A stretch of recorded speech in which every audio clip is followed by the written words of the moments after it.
Hi, welcome to the CMOS fabrication lecture, and in this lecture we will study how the CMOS device is fabricated. The fabrication takes place on silicon wafer, and basically the silicon wafer is more of a cylindrical shape, it's more of a wafer shape or circular shape where the dies and chips are manufactured on top of it. So these are basically the dies, right? And where they are manufactured on top of it. The main process is to use is lithography. Lithography is the process of printing those silicons using light. And basically, in simple terms, what we do is that you cover the silicon with a material called photo resist material, and this material, if exposed or not exposed to light, exhibit. So this is the photoresist material. If you expose some part of it to light and others are blocked from the light, you will see that those photoresist material exposed to light will have different chemical um, properties than those that are exposed to light. So we will use this sensitivity to light for the photoresist material to print silicon on top of the wafer. Okay, we'll go through basically major steps, and we will see how we can create those steps on the silicon. Okay, this is a cross section looking at the inverter. If we inverter design, so the inverter design basically of a CMOS, and we will study this in a later chapter. You will see that we have here a PMOS device, and here I have an NMOS device. Okay, and basically this is right here, the NMOS device. This is the NMOS device, and this is here the PMOS device, and the PMOS device. Okay, let's do this better. um, okay, this is the PMOS device. Now, the characteristic of the NMOS device is that you have an active in region, right? Two regions separated with a polysilicon. This one here is a polysilicon. Whenever you have this, this is a signature of an NMOS, where the PMOS is you have the 2P plus material separated with a polysilicon, and so that's a PMOS. Okay, now the substrate is more of a P material. It houses the NMOS device. But if we try to create the PMOS device in the substrate, then we are going to short circuit the source and drain. So what we do, we create a special region for the PMOS device. It is of N type. We call it N well, so that we can create the source and drain for the PMOS device inside it. Okay, so that's very important that we know that you create the NMOS device in a P substrate, and you create the PMOS device in an N well. Okay, it has to be of the opposite type, the environment that you create the transistor in. Okay, notice here this layer here, which is SiO2, and this one is an SiO2, all right, which is basically silicon dioxide. It's an isolating material. The green here in your slide is the N plus diffusion, the orange is the P plus diffusion, and the dashed red are the polysilicon, and the blue is the connection in metal. Okay, now notice here, as we have seen here, this is a ground, so you can see that we are connecting the source. I'm sorry, we are connecting the source. Yes, the source of the NMOS to the ground. And notice that here we are connecting the PMOS to VDD, and so as you can see here, connecting the source for the PMOS to VDD. Okay, so this is more of the cross section for this device. Okay, now um, now we can see that there is one important thing is that whenever you have a PMOS and an NMOS material touch each other, then you have created basically a diode, and this diode here is like so. Okay, and this is undesirable diode. In the case when when this part of the diode exceeds zero point 0.7 than the in plus, then we will short circuit, and if this happens, then we are going to break completely the circuits. Now, to make sure this never happens, we connect this to ground. Okay, now, to connect the P material to ground, we need to have a P plus special tab here so that we can connect it to ground. Again, this is to always have this undesirable diode. We call it parasitic diode. This has to be always in reverse bias. Similarly, in the PMOS, we have a diode, right, that goes from the P plus to the N well, and those also are undesirable. To make sure that those diodes never activated, we connect them, right? We connect them to VDD, right? And so the in well has to connect through the in well of in type, and to connect it with a VDD, we create a special in plus tab so we can connect it to it. So we have a P plus tab in the P substrate, and an N plus step in an N substrate to connect to ground and VDD. Reason, because of those parasitic diodes must not activate during operation. They have to be always in reverse bias mode. Okay. Now next. Uh, so if we look at the silicon, at the I'm sorry, at the transistor from the top view. Now that was cross section from top view. This is the poly here, right? This is the poly. This is the NMOS transistor, and this is the PMOS transistor, right?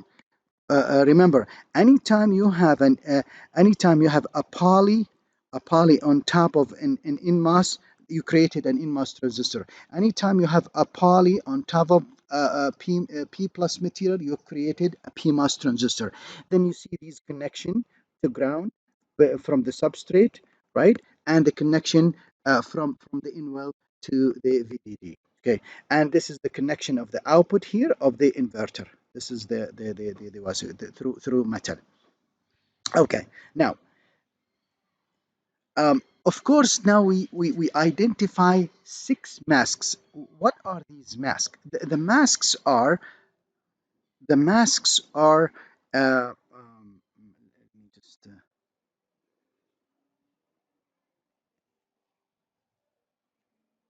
okay, the masks are the are type of um, glass which has been shaded or unshaded to identify areas in the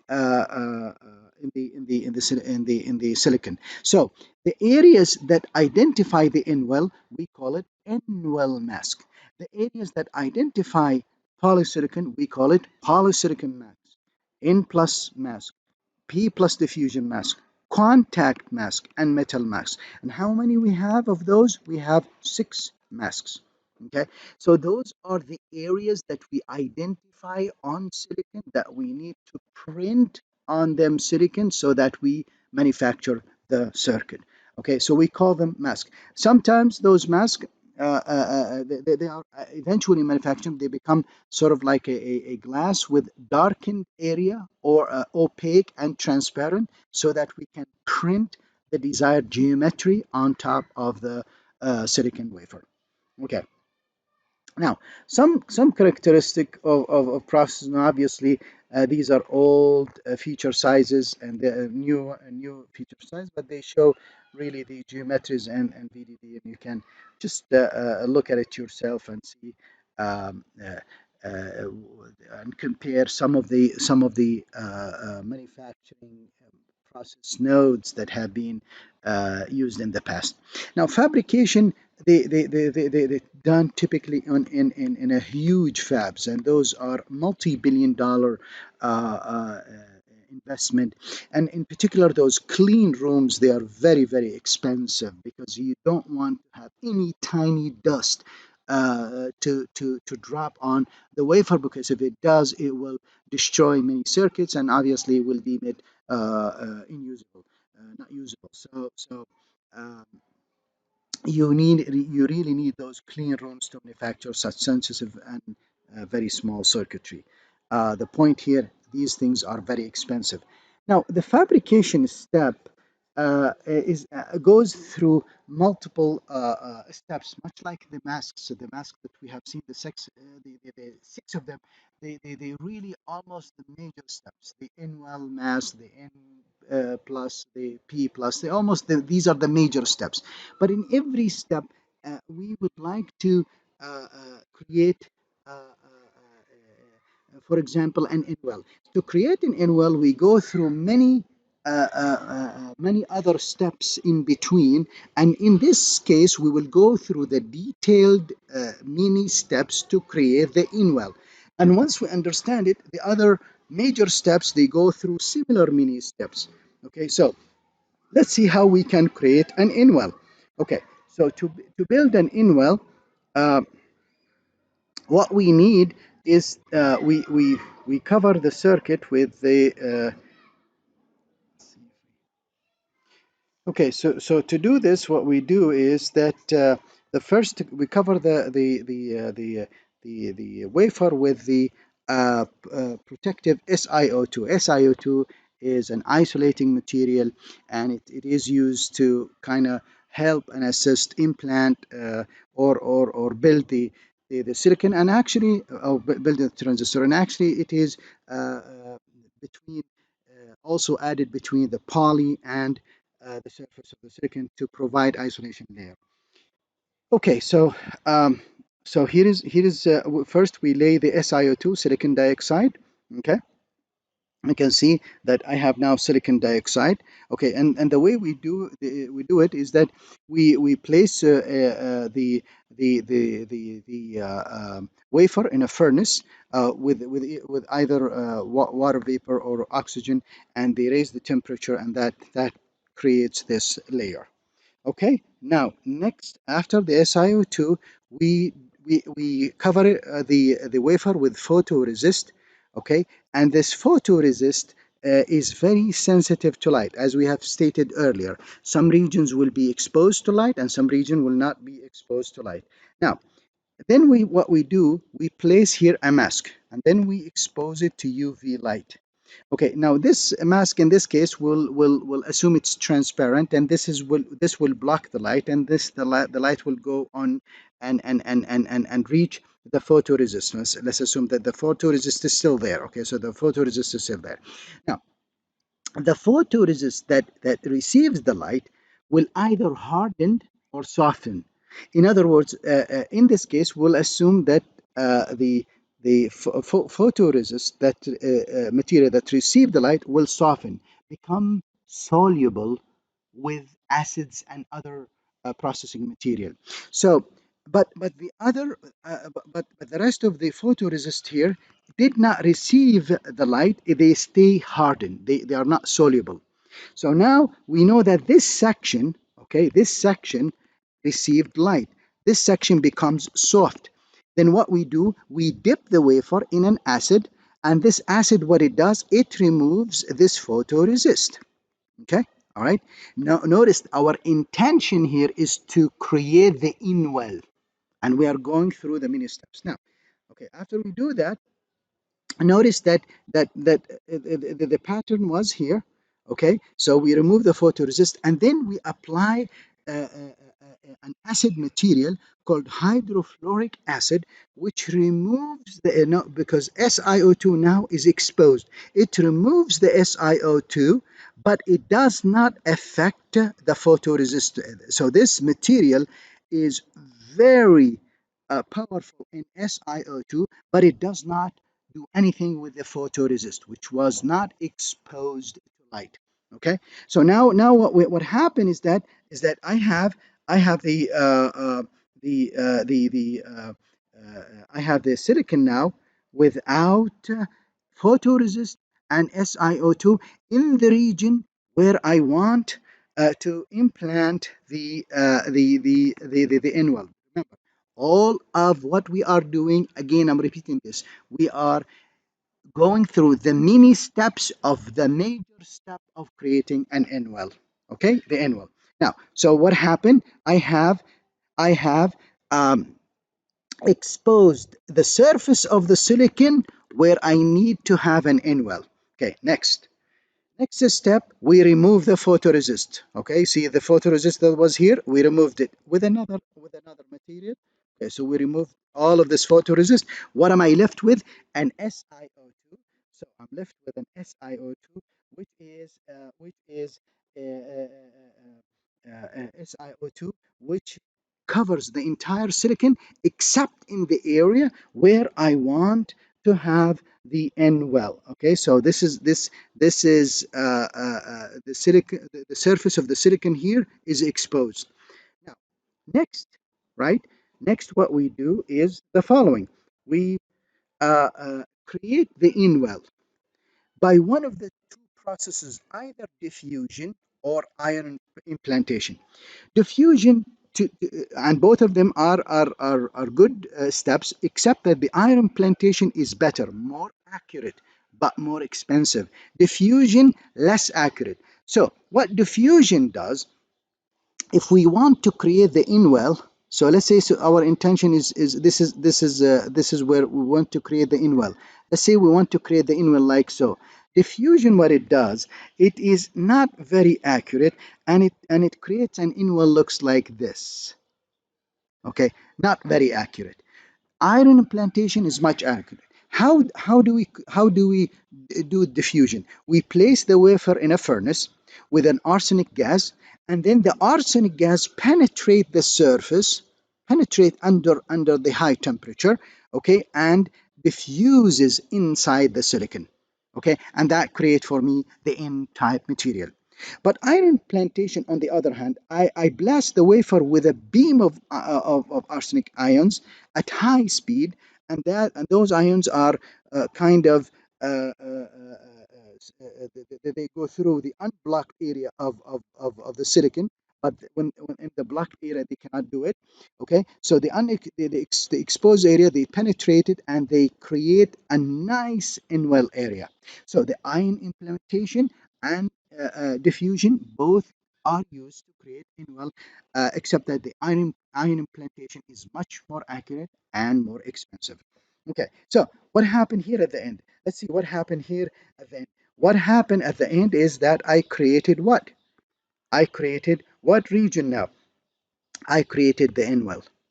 So I've gone through these many steps to eventually create the N-well. So the SiO2, the photoresist, the etching, the etc. I was able at the end to create the N-well. Okay, now let's go to the next step, which is basically we strip off the oxide that was here, okay, and here. All right, we remove that, and now you can see that the chip or the die now is clean of any silicon dioxide or any photoresist, and I have only the surface of the silicon with the N-well. Okay. Now, next step is we want to implant the polysilicon. The polysilicon is the gate for the transistor, and this happens after we do a tiny thin layer of silicon oxide. So we deposit very thin layer of gate oxide, which to separate the polysilicon, because polysilicon conducts. So we have to separate it from the N well and the N and P plus material. And then the poly is created by a process called chemical vapor deposition of silicon layer. And basically, we put the silicon in a furnace with saline gas, and this forms crystals called polysilicon. This is heavily doped, so this material conducts. This is a material conducts. okay, but it has high resistivity though. We don't use it to connect it, but it conducts. It is able to short circuit nodes in our circuit. So that's why we isolate it with this thin layer of silicon dioxide from the silicon. Okay, so that's how we create the polysilicon. Now we have to chop it into where the gate exists. Okay, so now what we do, we go through the process of photoresist, etching, etc., etc. We are not going to repeat the many steps. Eventually, I create a gate for the NMOS and a gate for the PMOS. Remember, the NMOS is created in a P substrate. The PMOS created in an N well. So we go through the same repeated steps as we have done for the N well. Next, what we do, we cover this with silicon dioxide again, okay, silicon dioxide, and then what we do, we want to we etch the silicon, or I'm sorry, we remove the silicon dioxide where we want to create the N plus material. So this is the N plus material, creating the N plus material. Where do I need the N plus material? It is to create the source and drain for the NMOS, and the connection here. This is connection to VDD, the power supply in PMOS device. So we create these exposed area of silicon, and then we implant it. Now, one thing, notice here that we will create this area here of N plus and this area here of N plus. And notice we don't need to any material to or any mask to stop the N plus from going under the surface of polysilicon, because once we create the poly will block the N plus from going underneath it. Okay, that's why we call this process self-aligned process. The gate blocks the diffusion. The gate blocks the diffusion. Right? Of course, now this gate will be used in for the P plus, so not now. Okay, so so we call it self-aligned. At the end, what we will have N plus material for source and drain for the NMOS, and we will have a connection, VDD connection, for PMOS. Okay, now we need to do the same thing for the P plus material. For the P plus material, so we strip off all this SiO2, and then we repeat the process, and we create the P the source and drain for the PMOS. Okay, and the VSS connection, the ground connection, for NMOS, actually for the um, uh, for the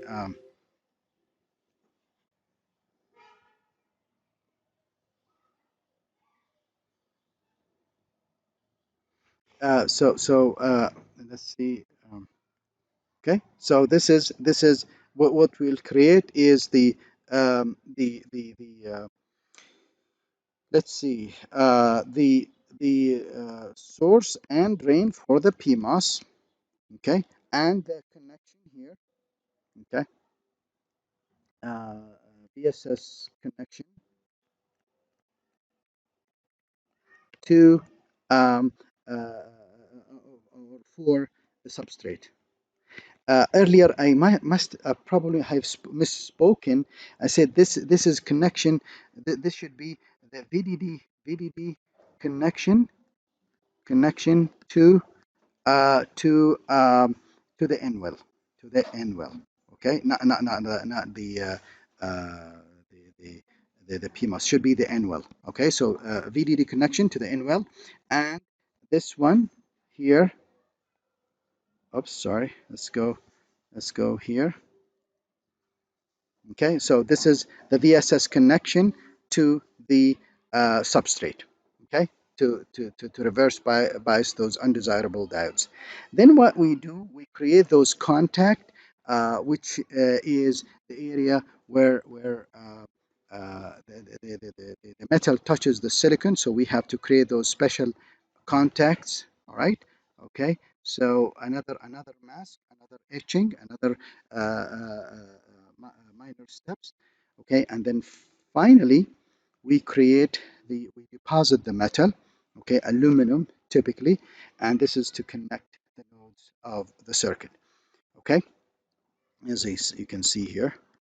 Okay, so these are metal connection for the output and for the VDD and ground.